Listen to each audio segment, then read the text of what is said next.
We've all heard about the financial crisis, but what is it exactly, and what caused it? It seems today we're living in an increasingly more materialistic society. So what effect is this having on us? Join me for real stories, real issues, and real views. This is Real Talk.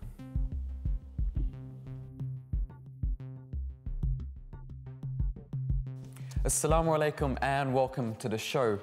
On Real Talk today, we're going to be discussing the deepest financial recession that we faced in living history. But who was to blame? Was it the banks? What about the consumers? Or maybe society in general? Have we become too materialistic? Well, to help answer those questions, I've got an expert panel with me here in the studio today, which I'm just going to introduce to you. First of all, we have Sultan Loan, who's the head of foreign exchange trading at the Swiss Finance Corporation. Welcome to the show. Good afternoon. Also, Ravil Bukharev, have I pronounced that correctly? Yes, indeed.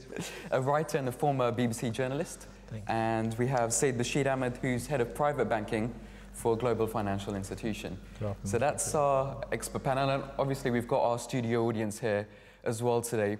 But first of all, we know that the global financial crisis has affected institutions. We're going to have a look at one of these such institutions to find out what the whole deal is there. How are they coping with the problem? So let's take a listen to the word on the street.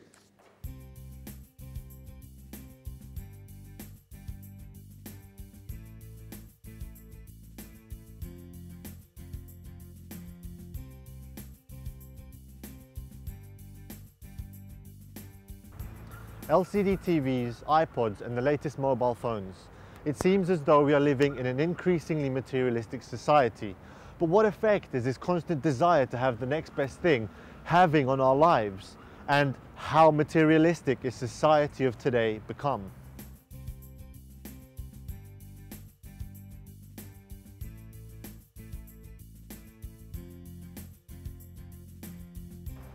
It seems today we are driven by the greed and desire to obtain the material objects we need that would make us feel better about ourselves.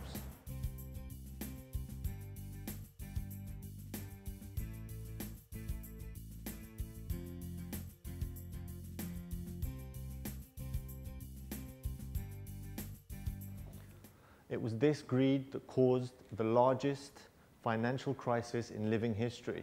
And it was also this greed that caused the world's biggest economies to collapse like a house of cards.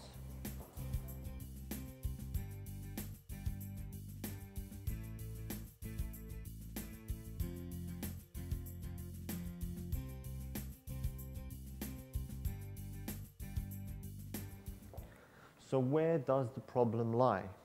Are the financial institutions left to blame for providing and offering cheap and alluring debts, or are we as a consumer to blame for acquiring capital way beyond our means?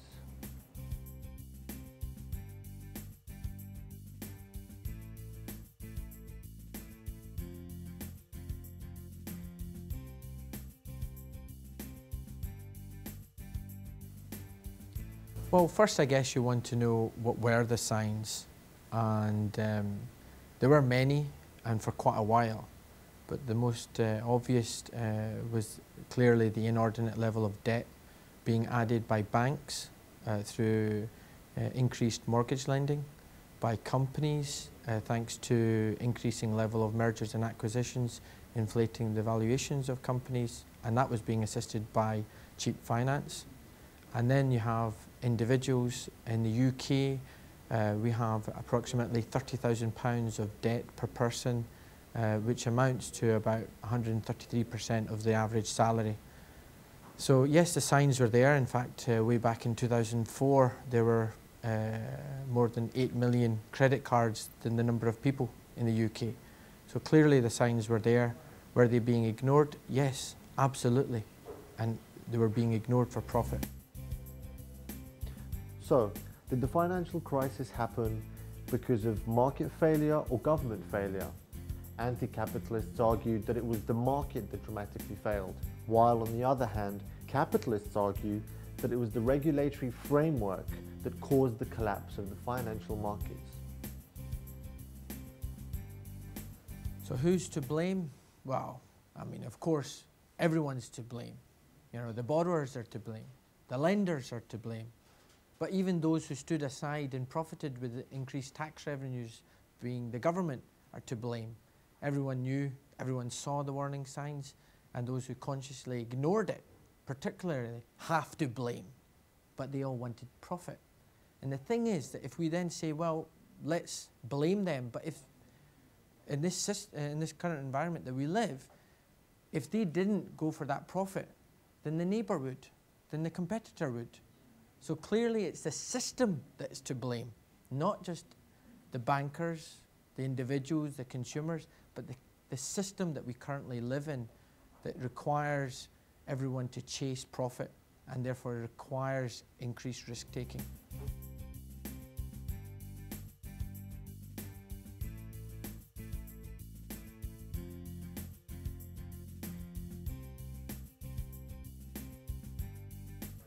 As youngsters growing up in Western society today, the question we must ask ourselves is, how can we stop from being influenced by such a materialistic society?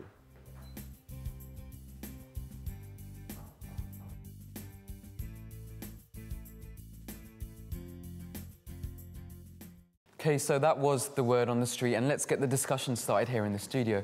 Sultan Saab, let me turn to you first. We're going to be discussing materialism, but what is materialism? Sure. Can you shed some light on that, please? I think going back to your opening remark in terms of the crisis, materialism very much leads into what people want out of life, not just for their own families, but for an individual as well.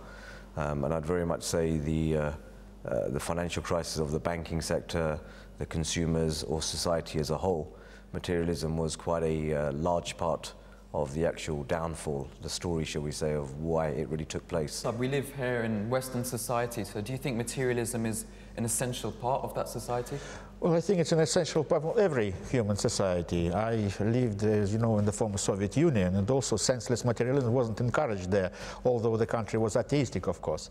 And this was for the sake of... Which country are you based in before? Well, I lived in Russia, in Moscow. Okay. But you see, the problem is not materialism as such, but everything should be taken in moderation, as we are taught, you know. Materialism is a necessary part of life because, you know, you have to have something. You can't live, you know, like an asket in the desert. Right. But here, interestingly, you see, when you started chasing after material lives and not spiritual goal, no spiritual goal you have at all, then interestingly, you chase not after materialism, but after some mirages, and these mirages are just, the more you chase them, the more distant they become. They get as well. Yeah. Bashir, would you agree with that? I think I tend to agree with the panelist here that there has to be a well-rounded approach. It has to be a balance in life, and if you keep on chasing goods or materialism, then there has to be some sort of a balance there. So I think that balance was not really, it was tilted towards material goal rather than spirituality. But I mean, the financial crisis is something very current, it's happening now, but looking at materialism from a wider perspective, wouldn't you actually feel that, you know, it's not something that just affects us now, but it's been going on for many hundreds of years? I think it has been really going on for the last, obviously, hundreds of years, but has picked up momentum in the last couple of decades now, and picked up momentum to a pace which is not sustainable, you know. So that's what my view is. Okay. Yeah. Reveal Tab, I mean, you've done a lot of, you've written books as well, you've analysed different societies. What would you think about the actual history of materialism? Well, you see, the history, we know in the Holy Quran that in a faithless society, you see, the thing which is happening in life is actually the competition between people in terms of wealth and in terms of the number of children, as we know, you know. So this is already said 1400 years ago. And it was before that, you know, in the Bible and so forth. We know the history of the world is all about materialism, about getting some material things. Even if you go back as far as Egyptians and ancient societies. Well, I believe even if you go back to, you know, to the very, very old history, to the biblical history, you know, the first men on earth, they were having something and they were fighting each other because of that. But here we are not talking about materialism as such. Basically, there's nothing very material in celebrity culture. It's really, as I said, it's a mirage of fame, of wealth, of enormous wealth. It's not that something you can get. It is something you are, it's about the priorities set in the society. You've touched on a really important point, which I want to develop a bit further. Sultan Saab, you mentioned celebrity culture. Now, don't you think that's quite detrimental to young people living in this country when you look up to people who are living such a, fantastic lifestyle with money and everything? That's got to have a bad impact on young people growing up. That's society as a whole, unfortunately, at the moment. I think, whether it's celebrity culture, whether you're a Premiership footballer, whether you're a successful artist within your own right, youngsters will look at these people as a leading example within their lives. But it very much starts from the home, education process from home on how the stability is with your children and how you teach them various good things in life. Most people will always be given bad examples, but that very much comes from the schooling and the home life on how you will portray your children going forward. Okay. In terms of celebrity culture, that has been in every decade, in every region around the world for many years throughout, and that will always be there. But I don't think that really causes the actual downfall of, in terms of, or enhances materialism. It's just part of society, unfortunately. Okay, that's fine. Let's move to the audience here. I mean, you're young people growing up in this country. Have you been affected by materialism? Do you feel under pressure to live a materialistic life? Let's get some views. What do you think? Well, I wouldn't say that. I think I'm a little bit older now, probably moved away from that. But definitely I do see it amongst younger people where, as the panelist mentioned, especially on celebrity culture, it's almost linked in with happiness. That if you have this lifestyle, if you have, if you can go out night on night and enjoy yourself, it's like there's a link to happiness. I actually know people that sort of have lived lives similar to that. And I can say, sort of wholeheartedly, they're not happy. Yeah, yeah. There is a big, and as the panelists were saying, it's chasing that mirage. And I very much agree with that concept. But definitely going down, I mean, celebrity culture, I think, it is feeding into society nowadays. Let's get one more view as well. Can we get a view from the back? What role do you think the media is playing? Do you actually feel, pressured living in this society to attain material goods? Yeah, well, I mean, what I was going to say was that I think materialism is also based on an expectation that you have within yourself in terms of the background you've had, in terms of your family life, as a panelist was saying, how you've been brought up, and based on the surroundings you have will set certain expectations for yourself in terms of how you perceive, levels of materialism. And for me, I haven't had a luxurious upbringing or anything. I've had a fairly, a comfortable upbringing, but I've seen through media and these type of things that you have perceptions of other people and how they live, and you do have sometimes the desire to have a nice car and such like, and those things I think do impact the way you're being brought up as well. So the society and the media do have an impact on it. Okay, all right, thanks for that view. Reveal Sab, I want to just turn to you. So the point that he just touched on is that to actually be accepted into society, you feel a pressure that you need to have certain things as well. Would you agree with that? Well, yes, of course there is a pressure, but then again, it's a game.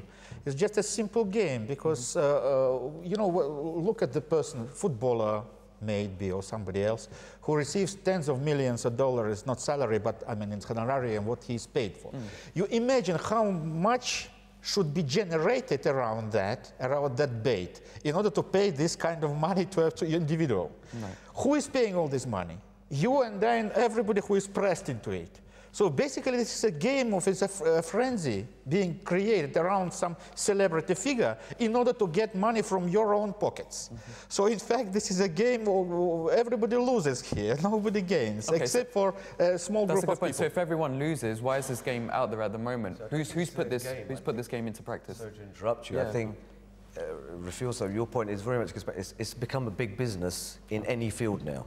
It's a global business in whether it's sports, entertainment, financial markets, clothing, it's a business.